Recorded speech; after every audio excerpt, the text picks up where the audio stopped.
칠흑 같은 어둠이 내려앉은 평택항의 부두, 수출을 기다리며 끝없이 줄지어선 컨테이너 박스들은 오늘날 대한민국 경제가 마주한 거대한 벽을 상징합니다. 불과 몇 년 전까지만 해도 이곳은 글로벌 분업화라는 거대한 파도를 타고 세계로 뻗어나가는 성장의 엔진이었습니다. 하지만 이제 그 엔진에서 심상치 않은 경고음이 들려오고 있습니다. 한때 우리에게 유효했던 안 보는 미국, 경제는 중국이라는 이른바 안미경중의 공식은 더 이상 작동하지 않는 낡은 유물이 되었습니다. 미중 패권 전쟁이라는 거대한 고래 싸움 속에서 대한민국이라는 새우의 등은 이미 터질 대로 터져버린 상태입니다. 세계 경제 질서가 효율 중심의 자유무역에서 자국 우선주의와 공급망의 무기화로 급격히 재편되면서 대외 의존도가 세계 최고 수준인 한국 경제는 지정학적 벼랑 끝으로 등 떠밀리고 있습니다. 고금리와 고물가, 그리고 불안정한 환율이라는 삼중고는 단순히 일시적인 경기 침체가 아닌 우리가 30년 넘게 누려온 풍요의 시대가 종말을 고하고 있다는 강력한 전조 증상입니다. 수치상으로 나타나는 경제 지표들은 이미 임계점에 도달했음을 알리고 있습니다. 국가 간에 보이지 않는 경제 전쟁이 개별 가게의 식탁 물가로, 직장인의 일자리로, 그리고 청년들의 미래로 전이되고 있는 지금, 우리는 이 거대한 폭풍의 눈 한복판에 서 있습니다. 본 다큐멘터리는 앞으로 약 20회에 걸쳐 대한민국이 직면한 이 전례 없는 위기의 실체를 추적하고자 합니다. 지정학적 위기가 어떻게 우리 주머니 속의 화폐 가치를 갉아먹고 있는지, 그리고 왜 이번 위기가 지난 1997년의 외환위기보다 더 치명적일 수 있는지 그 냉혹한 진실을 파헤쳐 봅니다. 지금 이 순간에도 서울 외환시장의 전광판은 요동치고 있으며 그 숫자의 변화 뒤에는 한 국가의 운명을 결정지을 거대한 체스판의 움직임이 숨어 있습니다. 우리는 이제 막 시작된 이 잔혹한 생존 게임에서 과연 살아남을 수 있을까요? 아니면 거대한 패권 전쟁의 소모품으로 전락하고 말까요? 그 질문에 대한 답을 찾기 위해 우리는 가장 먼저 우리를 둘러싼 세계의 균열이 어디서부터 시작되었는지 그 근원을 살펴봐야 합니다. 위기의 시작은 언제나 소리 없이, 하지만 단호하게 찾아옵니다. 최근 서울 외환시장에서 원달러 환율이 심리적 마지노선이라 불리는 일, 400원 선을 위협하며 요동치는 현상은 단순히 달러 강세 때문만은 아닙니다. 이는 한국 경제의 펀더멘털을 바라보는 세계 자본의 시각이 근본적으로 변하고 있다는 강력한 경고음입니다. 과거 우리는 수출을 통해 달러를 벌어들이고 그 유동성을 바탕으로 성장을 구가해왔지만 지금은 그 구조 자체가 위협받고 있습니다.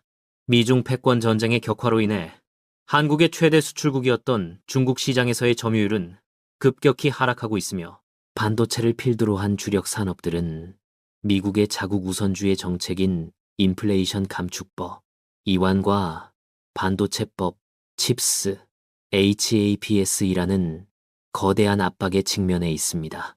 자본은 가장 냉정하고 정직합니다. 한국의 국가부도 위험을 나타내는 CDS 신용부도 스왑 프리미엄이 예사롭지 않은 움직임을 보이고 외국인 투자자들이 코스피 시장에서 썰물처럼 빠져나가는 이유는 대한민국이 가진 지정학적 리스크가 경제적 재앙으로 번질 가능성을 감지했기 때문입니다. 특히 에너지와 원자재를 전적으로 수입에 의존하는 구조에서 고환율은 곧바로 수입 물가 폭등으로 이어지며 이는 국내 금리 인상을 압박하는 부메랑이 되어 돌아옵니다. 문제는 이 금리 인상이 세계 최고 수준인 가계부채라는 시한폭탄의 도화선에 불을 붙이고 있다는 점입니다. 900조 원을 넘어선 가계부채는 이제 단순한 가계의 문제를 넘어 금융 시스템 전체를 뒤흔들 수 있는 체계적 위험으로 진화했습니다. 부동산 담보대출로 연명하던 중산층의 가처분 소득은 이자 부담으로 인해 급격히 토막나고 있으며 소비 위축은 다시 자영업자의 몰락과 경기 침체라는 악순환의 뜻을 만들고 있습니다.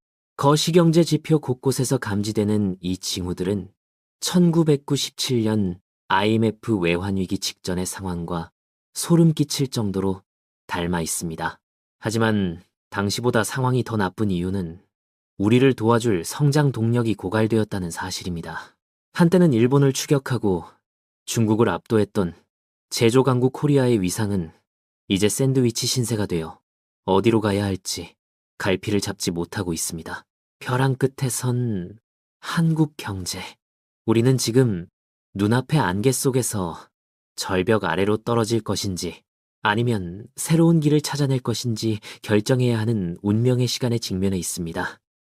경제 위기의 메커니즘은 정교하게 설계된 도미노와 같습니다. 미중 패권 전쟁이 촉발한 글로벌 공급망의 재편은 단순히 공장의 위치를 옮기는 문제가 아니라 지난 30년간 세계 경제를 지배해온 저물가고 성장의 시대를 강제로 종료시켰습니다. 과거 한국은 중국이라는 거대한 저비용 생산 기지와 거대 시장을 활용해 중간재를 수출하며 막대한 부를 쌓았습니다. 하지만 미국이 중국을 공급망에서 배제하는 디커플링 혹은 디리스킹 전략을 가속화하면서 한국은 양자택일의 외교적 압박과 동시에 경제적 비용 지불을 강요받고 있습니다. 이 과정에서 발생하는 가장 치명적인 타격은 바로 비용의 상승입니다. 지정학적 불안은 에너지 가격의 변동성을 키우고 이는 곧 공급 측 인플레이션을 유발합니다. 중앙은행은 물가를 잡기 위해 금리를 올릴 수밖에 없으며 이 고금리는 시중의 유동성을 급격히 흡수합니다. 한국 경제의 작동 원리상 유동성이 줄어들면 가장 먼저 타격을 입는 곳은 자산시장, 특히 부동산입니다. 대한민국 가계자산의 70% 이상이 부동산에 묶여있는 상황에서 금리 인상은 가계의 실질 소득을 줄이는 수준을 넘어 자산 가치의 하락을 동반한 역자산 효과를 불러옵니다. 돈을 벌어 이자를 갚는 것이 아니라 이자를 갚기 위해 소비를 줄여야 하는 구조적 침체에 진입하게 된 것입니다. 더 무서운 것은 기업들입니다. 자본 조달 비용이 급등하면서 미래를 위한 R&D 투자는 위축되고 이는 다시 국가 경쟁력 하락으로 이어지는 하향 나선형 구조가 형성됩니다. 환율 또한 이 메커니즘의 핵심 고리입니다. 한미 금리 격차가 벌어지면 자본 유출을 막기 위해 한국은행은 울며 겨자 먹기로 금리를 따라 올려야 하지만 이는 국내 부채 시장의 파열을 의미합니다. 반대로 금리를 올리지 않으면 원화 가치가 폭락하며 수입 물가가 걷잡을 수 없이 치솟습니다. 진퇴양난의 딜레마입니다. 미중 전쟁이라는 지정학적 체스판 위에서 한국의 경제 지표들은 이제 독립적인 수치가 아니라 강대국들의 전략적 선택에 의해 휘둘리는 종속 변수가 되어버렸습니다. 시스템 붕괴는 멀리 있는 남의 나라 이야기가 아닙니다. 공급망의 균열이 화폐의 가치를 흔들고 흔들리는 화폐가 가계의 삶을 파괴하는 이 냉혹한 경제 역학은 지금 이 순간에도 우리 사회의 가장 약한 고리부터 차례대로 무너뜨리고 있습니다.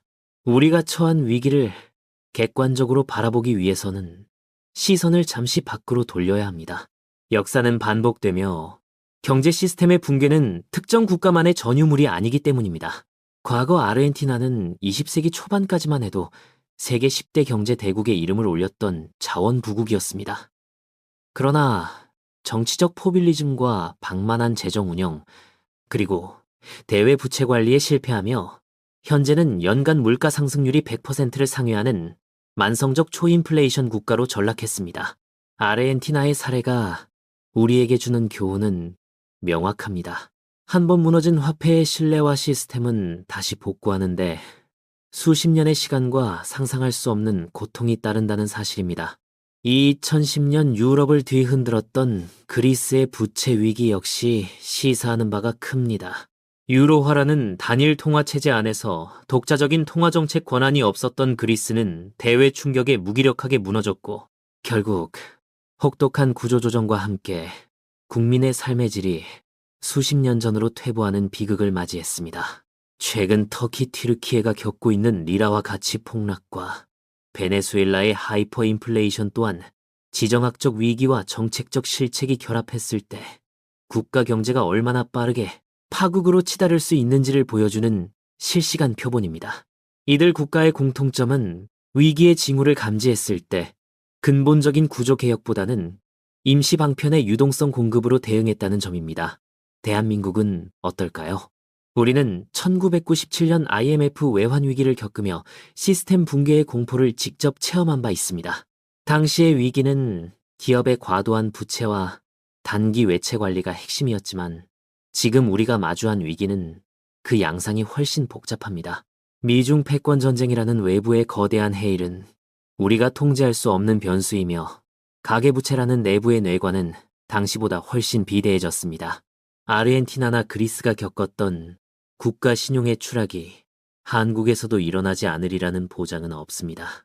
글로벌 자본은 한국을 안전한 피난처가 아닌 변동성이 큰 신흥국 시장의 연장선상에서 바라보기 시작했습니다. 다른 나라들이 무너지는 과정에서 공통적으로 나타난 현상은 환율의 통제 불능과 자본의 급격한 유출이었습니다.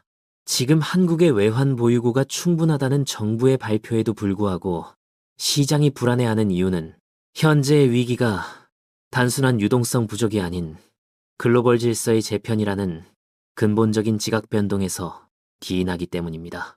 우리는 지금 전 세계적인 경제 붕괴의 도미노줄 끝에 서 있습니다. 앞서 쓰러진 국가들의 잔해는 우리에게 묻고 있습니다. 당신들은 진정으로 다가올 파도에 대비하고 있는가?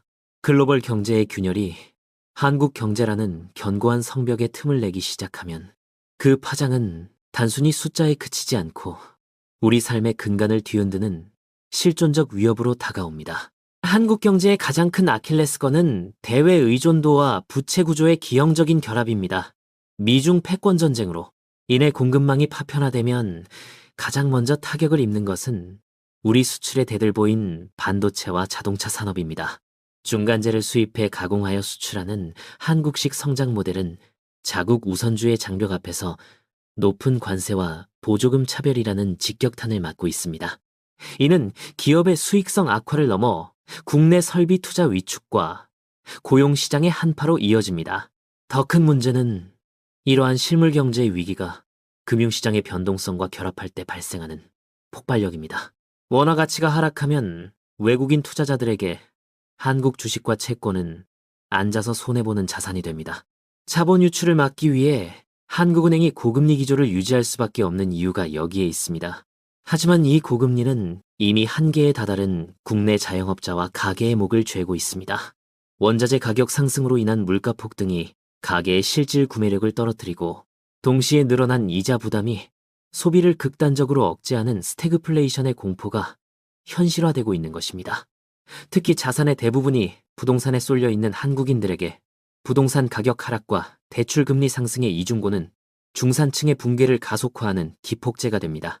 집값이 오를 때는 자산 증식의 꿈에 부풀었지만 이제는 원금은커녕 이자조차 감당하기 어려운 하우스푸어가 속출하고 있습니다. 지정학적 리스크가 가져온 나비 효과는 평범한 직장인의 점심값부터 은퇴를 앞둔 노년층의 노후 자금까지 무차별적으로 파괴하고 있습니다. 이는 단순한 경기 변동이 아닙니다. 우리가 당연하게 여겼던 저물가, 저금리, 그리고 지속적 성장의 시대가 끝나고 고물가와 고금리라는 뉴노멀의 혹독한 환경에 강제로 적응해야 하는 시대적 변곡점에 도달했음을 의미합니다. 한국 경제는 지금 미중이라는 거대 고래들의 힘겨루기 사이에서 생존을 위한 체질 개선을 강요받고 있으며 그 과정에서 발생하는 모든 고통은 고스란히 국민 개개인의 삶으로 전이되고 있습니다. 국가 경제의 위기 앞에 정부와 중앙은행은 가장 고독하면서도 막중한 책임을 짊어진 선택의 기로에 서게 됩니다. 현재 한국은행이 마주한 상황은 말 그대로 외줄타기와 같습니다. 물가를 잡기 위해 금리를 올리자니 가계부채라는 시한폭탄이 언제 터질지 모르고 반대로 경기를 살리기 위해 금리를 낮추자니 한미금리 격차가 벌어지며 자본 유출과 원화 가치 폭락을 감수해야 합니다. 정부 또한 재정정책의 딜레마에 빠져 있습니다. 경기 침체를 막기 위해 재정을 풀고 싶어도 이미 급증한 국가 채무와 인플레이션 압력이 발목을 잡습니다. 과거 1997년 외환위기 당시에는 구조조정과 금리 인상이라는 고통스러운 IMF 처방전을 수용하며 위기를 정면 돌파했지만 지금의 위기는 정부의 통제 범위를 벗어난 지정학적 요인이 크다는 점에서 대응이 훨씬 까다롭습니다. 정부는 미중 갈등 사이에서 국익을 극대화하기 위한 전략적 모호성을 유지하려 애쓰고 있지만 공급망 재편이라는 냉혹한 현실은 우리에게 명확한 선택을 강요합니다. 반도체 동맹. 칩 사묘와 같은 결정은 단순히 기술의 문제를 넘어 경제적 생존권과 직결된 고차 방정식입니다. 중앙은행은 유동성 공급의 속도를 조절하며 금융시장의 신용경색을 막기 위해 분투하고 있으며, 정부는 규제 완화와 세제 혜택을 통해 기업들의 국내 복귀를 슈어링을 유도하고 수출 시장 다변화를 꾀하고 있습니다. 그러나 이러한 정책적 대응이 시장의 불안을 완전히 잠재우기에는 역부족으로 보입니다. 시장 참여자들은 정부의 발표보다 환율 전광판과 외환 보유고의 실질적인 변화를 더 신뢰하기 때문입니다. 특히 부동산 PF 프로젝트, 파이낸싱 부실과 같은 잠재적 폭탄이 터질 경우 정부가 동원할 수 있는 카드는 더욱 제한적일 수밖에 없습니다. 국가 신인도를 지키기 위한 재정 건전성 확보와 민생 파탄을 막기 위한 부채 탕감이라는 두 마리 토끼를 잡아야 하는 절체절명의 순간, 우리 정부와 중앙은행의 위기 관리 능력은 이제껏 가보지 않은 길 위에서 진정한 시험대에 올랐습니다. 국가와 시스템이 거대한 파도에 흔들릴 때 결국 그 피해를 온몸으로 받아내는 것은 개개인의 삶입니다. 거시경제의 위기가 나의 통장 잔고와 직결되는 시대, 이제 각자 도생을 넘어선 치밀한 생존 전략이 필요합니다. 가장 먼저 점검해야 할 것은 부채의 질입니다. 저금리 시대에 당연하게 여겼던 레버리지는 고금리 환경에서 나를 침몰시키는 대비될 수 있습니다. 변동금리 대출을 고정금리로 전환하거나 비생산적인 자산을 매각해 현금 흐름을 확보하는 디레버리징 부채 축소은 생존을 위한 제1원칙입니다. 또한 원화 자산에만 몰두하는 포트폴리오는 위험합니다. 지정학적 리스크가 상존하는 한국의 특성상 기축통화인 달러나 금과 같은 안전자산을 일정 비율 보유하는 것은 국가적 비상사태에 대비하는 개인의 외환 보유고와 같습니다. 자산의 가치가 하락하는 시기에는 수익률보다 생존율에 집중해야 합니다. 무리한 투자보다는 현금을 보유하며 시장의 바닥을 확인하는 인내심이 필요하며, 급격한 인플레이션 시대에 자신의 몸값을 높일 수 있는 인적 자본에 대한 투자는 그 어떤 금융상품보다 확실한 해지가 됩니다. 직장인이라면 업계의 지각 변동을 주시하며 자신의 직무가 인공지능이나 글로벌 공급망 재편 속에서 대체 불가능한지 끊임없이 자문해야 합니다. 경제 위기는 준비되지 않은 자에게는 재앙이지만 준비된 자에게는 자산의 계급을 바꿀 수 있는 인생의 유일한 기회가 되기도 합니다. 과거 1997년과 2008년의 위기 속에서도 누군가는 부의 사다리를 올라갔음을 기억해야 합니다. 지금은 공격적인 확장보다 방어적인 수성이 우선시되는 시점입니다. 불필요한 지출을 줄이고 가계의 재무제표를 투명하게 관리하며 감정에 휘둘리는 투자가 아닌 데이터와 냉철한 현실인식에 기반한 의사결정을 내려야 합니다. 시스템은 당신을 지켜주지 않습니다.